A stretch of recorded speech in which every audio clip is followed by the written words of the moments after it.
Okay, let's dive right in. Today, we're unpacking some stories that are going to feel uncomfortably close to home for a lot of us, I think.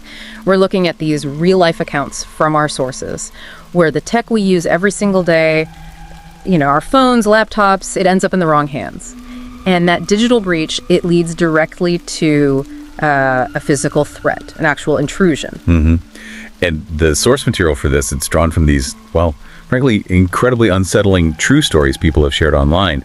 They give you a really stark look at those moments where the barrier between our digital selves and our actual physical safety just completely evaporates. Exactly. So our mission here in this deep dive, it isn't just about relaying scary stories, though they are certainly that.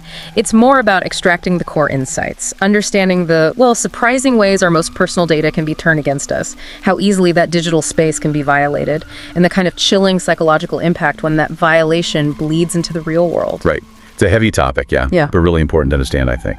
It definitely challenges that common idea that, losing your phone or laptop is just annoying. A financial hit, maybe a data privacy issue, but kind of abstract. Yeah, abstract.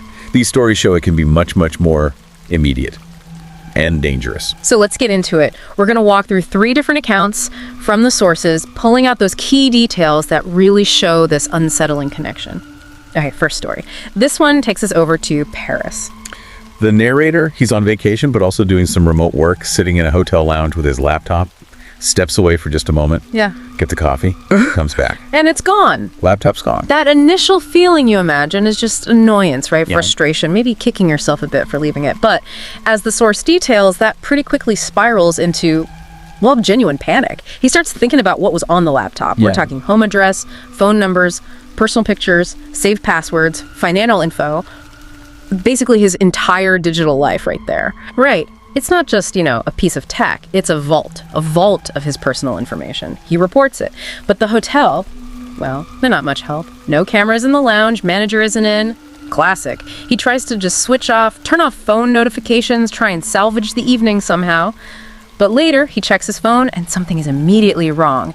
Every single email he got that day open. And that's the crucial moment right there. Yeah. As the source points out, this isn't just some random grab and dash upon the laptop. Mm-hmm. No, they are actively in his digital life going through his stuff. The intent is clearly malicious. It's targeted. And then it escalates fast. He finds texts coming in from an unknown number. First, they send him his own photos, stuff from his computer, proof they have it all. But then they send photos he didn't take. Pictures of, a hotel hallway, a picture of his actual hotel room door. Oh, wow. And then, get this, a photo of him standing at the front desk earlier that day, taken secretly, from outside the hotel entrance. Okay, that's the terrifying turning point. These stories really hammer home. The digital theft has now physically located him, tracked him down. It stops being about files and data, and it becomes this direct message. We know who you are, we know where you are, and we can see you. Yeah. The psychological terror of that, it's immense. Absolutely. And the text message that came with those photos, it just spells it out.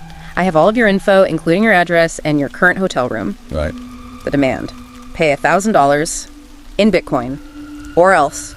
And that use of Bitcoin, as the sources often suggest, it points towards people trying to get paid in a way they think is harder to trace. It just underlines the criminal intent, that desire for anonymity, right, while still making a very direct, very physical threat. And the or else is just left hanging there, chillingly vague. But after seeing those photos, the meaning is pretty damn clear. And it became terrifyingly real. While he and his girlfriend are in the room just trying to process all this, there's a knock, not on the door, on their hotel room window. Oh. Right, that's where the digital threat just punches through into the physical world. Immediately, shockingly, someone is literally outside their window in Paris because of a stolen laptop from a lounge. He yanks the shade down fast. But just moments later, another text buzzes in. I'm looking into your room right now. I'm not playing games. Yeah. And then another knock on the window. He describes pulling back the shade just for a split second and seeing someone standing right there on the other side of the glass, looking in. I can't even imagine that moment. Pure horror. They did the only thing you could do, really. Packed up immediately, got moved to a different room, and called the police the next day. The police, they confirmed the theft from hotel footage, which is, something. Yeah. But like the source points out, it doesn't magically get his data back. The laptop, all that personal info, it's still out there. The thief still has it. Mm-hmm. And the lasting impact is just. It's palpable in the account. He did all the right things afterwards, canceling cards, changing every password. But the final, really chilling detail that just reinforces the vulnerability these stories highlight, months later, he receives a letter at his actual home address. Wow. A physical piece of mail derived from that digital theft, confirming the perpetrator still had his information, still knew where he lived. A snark reminder, isn't it? The fallout from digital theft can ripple into your physical life long, long after the incident itself. Okay, let's shift gears now to another account from our sources.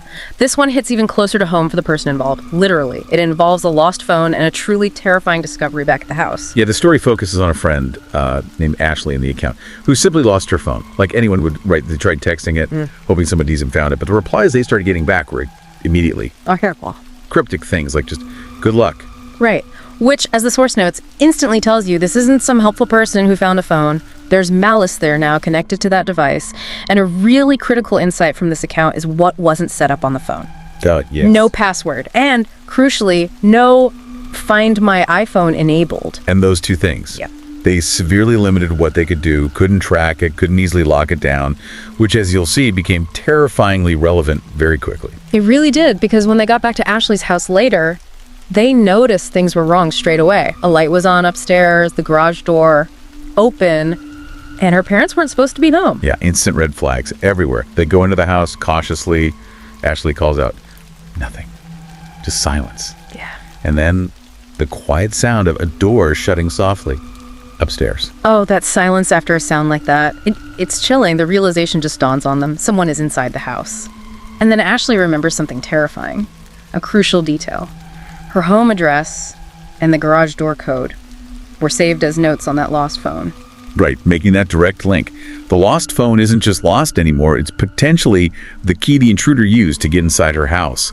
That's where the digital loss becomes the immediate explanation for the physical violation happening right now. Exactly. And just as she's voicing that fear, realizing the connection, someone reaches out from a dark room upstairs, grabs the narrator's arm, tries to pull them in. Yeah. There's a struggle.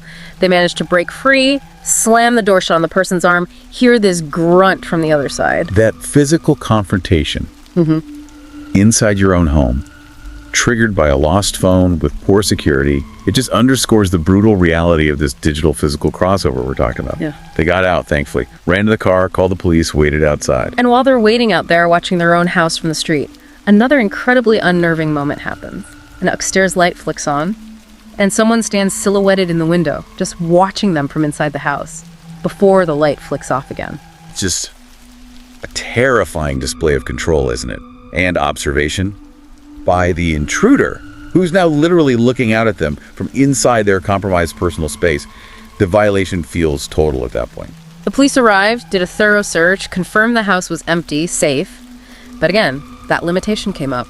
Without Find My iPhone enabled, they couldn't track the phone that likely led the intruder straight to her door. So the practical outcome, beyond the sheer terror, was needing to change physical security like the garage code. Immediately. And that lasting sense of violation. Ashley couldn't even stay in her own home that night. Slept at her friend's place. Okay, our third story. This one starts simply enough too. A man loses his phone after a night out with friends. Pretty standard scenario, right? They checked the bar, the restaurant where they'd been, nothing. Assumed it was stolen. Yeah, the usual stuff flashes through your mind. The cost, replacing contacts, maybe a flicker of worry about data, but mostly inconvenience. But then comes the twist. He uses Find My iPhone, locates the phone, and it's showing up at his own house. Okay, and that's where this pivots. From just a simple lost phone to something deeply unsettling. Why would a lost phone or even a stolen one end up at your own house? Makes no sense. Right. He checks around outside his place, the stoop, mailbox, planters, nothing. It's late, he's tired, so he figures, okay, maybe it fell out near the door, I'll deal with it in the morning. Decides to go inside. Which seems like a perfectly rational decision based on the info he had. But in this context, it turned out to be incredibly perilous. Terrifyingly perilous. Because after he goes inside, gets ready for bed, he starts hearing sounds downstairs, a rattle, then lights flicking on briefly, then off. Oh no, those sound. They confirmed the chilling possibility that Find My iPhone was hinting at.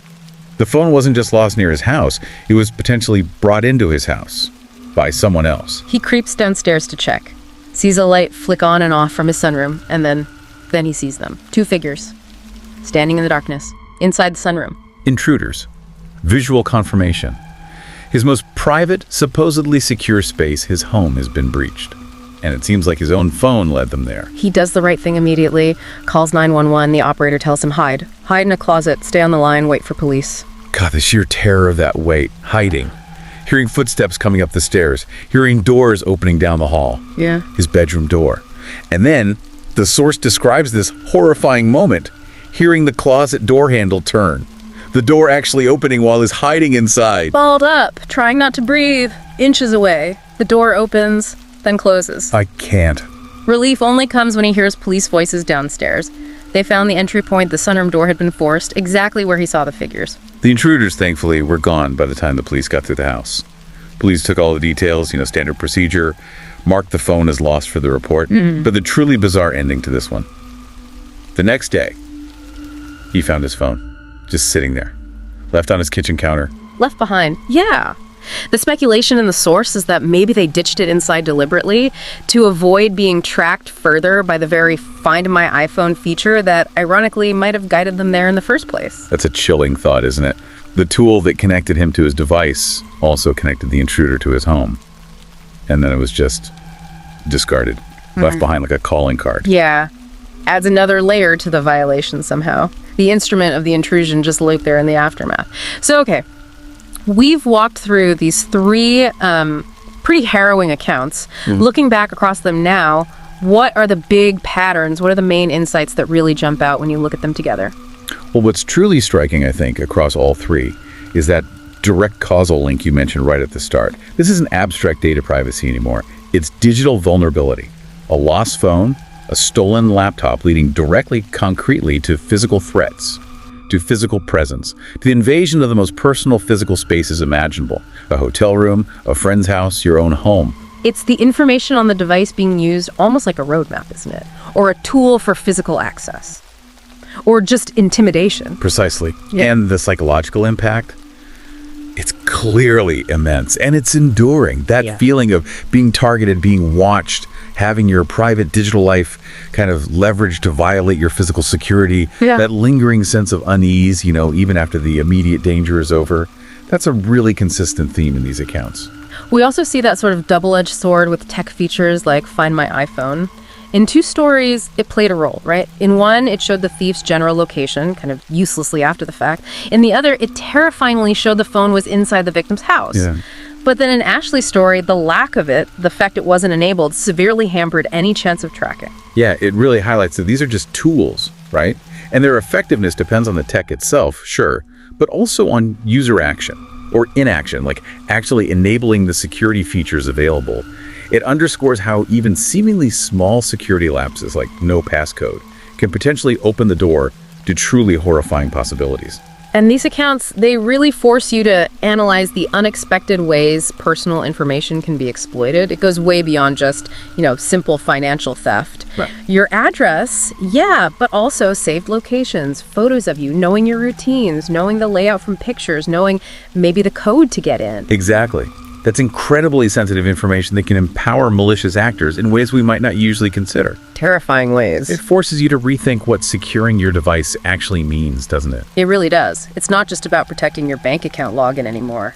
It's potentially about protecting your physical self, your home, your family. So these stories, they really serve as this stark, unsettling reminder that the line between our digital lives and our physical safety, it's sometimes far, far thinner than we might ever want to believe. Yeah.